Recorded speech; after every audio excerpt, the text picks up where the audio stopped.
Crianças, a partir de agora a gente vai começar a nossa aula de artes para aprender um pouquinho mais, né, sobre as artes visuais, e a gente vai começar fazendo isso apreciando uma obra de arte.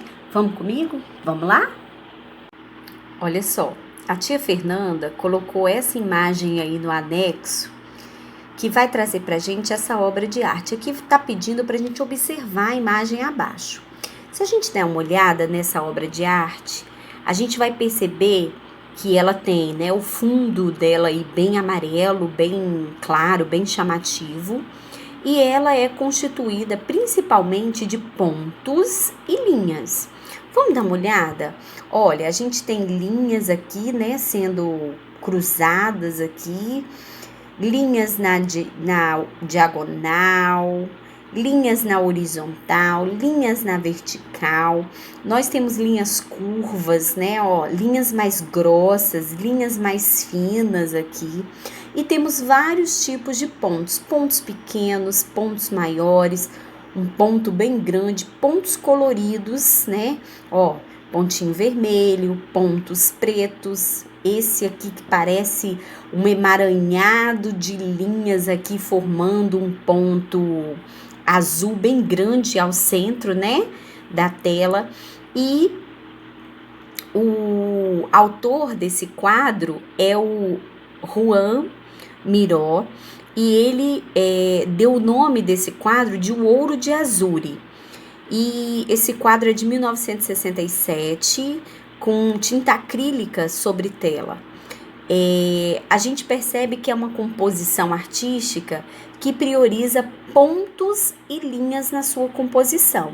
E é de pontos e linhas que a gente vai falar um pouquinho hoje. Vamos lá? Olha bem, aqui embaixo a Fernanda colocou assim, do ponto à linha.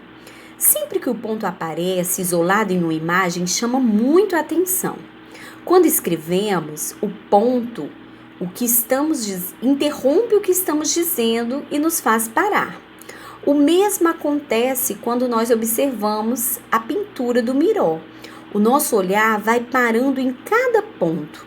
Já a linha é um elemento visual que faz com que os nossos olhos se movimentem para acompanhar sua direção em uma imagem. Podemos também dizer que a linha é o rastro do ponto em movimento. Para fazermos um bolo, a gente escolhe os ingredientes e segue a receita. Para fazer um trabalho artístico, nós não precisamos seguir receitas, mas a gente escolhe o tipo de material e os elementos que são usados nesse trabalho. Então, esse início aqui vai mostrar para a gente um pouquinho sobre o trabalho do Miró, que traz pontos e linhas. Então, ele compara como se o ponto ele prendesse a nossa atenção. Então, imagina, eu faço um ponto no papel. Se eu quiser transformar esse ponto em linha, o que eu vou fazer? Eu vou traçar, vou continuar o meu traçado, e ele vai fazer, a linha é como se fosse o rastro do meu ponto.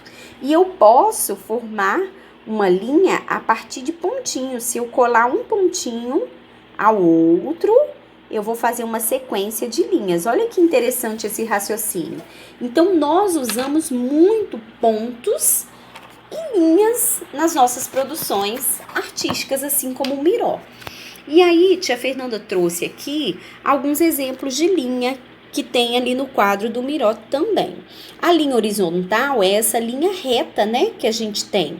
Assim, ó, deitadinha, que a gente fala, né? É na posição horizontal.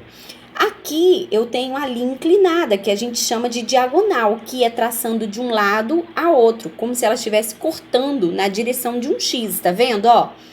Eu tenho aqui a linha reta, porém ela não é nem diagonal nem horizontal, ela é vertical, que ela tá como se estivesse em pé, uma linha em pé. Eu tenho também a linha curva, que o Miró usou essa linha curva aqui em alguns momentos no quadro dele, ó. E eu tenho a linha quebrada, que é essa linha que eu vou fazendo como se fosse um zigue-zague, Nós chamamos esse zigue-zague de linha quebrada, porque você quebra a linha e reinicia ela lá mais à frente. Eu tenho também a linha ondulada, onde vai fazendo esse movimento de onda, e algumas são chamadas sinuosas também, que vai fazendo esse movimento, né, em contínuo assim. E tem a linha em espiral, que é esse movimento, né, ó, de espiral, tá? Então, o Miró, ele lançou mão de alguns desses recursos que eu apresentei aqui para vocês. E além disso, além desses tipos de linhas que nós temos, nós também observamos que as linhas, elas têm espessuras diferentes. Nós temos linhas finas, linhas mais largas, né? Ó, a gente vai vendo várias características diferentes das linhas. E tia Fernanda trouxe hoje, como proposta para vocês, deixa eu abrir aqui, o nosso Entra em Ação de hoje, que pede a gente para, vamos experimentar como usar pontos e linhas em trabalhos artísticos? Aí pede para a gente criar pontos de tamanhos variados numa folha. Em seu caderno de desenho, você vai usar ou giz de cera, ou lápis de cor, ou cola colorida, e você vai usar o recurso que você tiver na sua casa, e depois você vai criar linhas ligando esses pontos.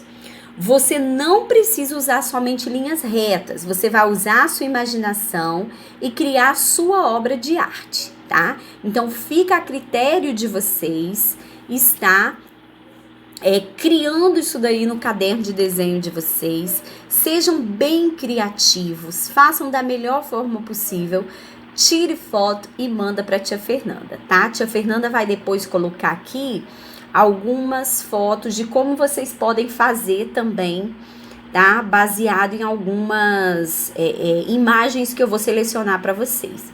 Bom trabalho, botem a imaginação para trabalhar, que vai ficar tudo muito lindo, muito criativo, como sempre.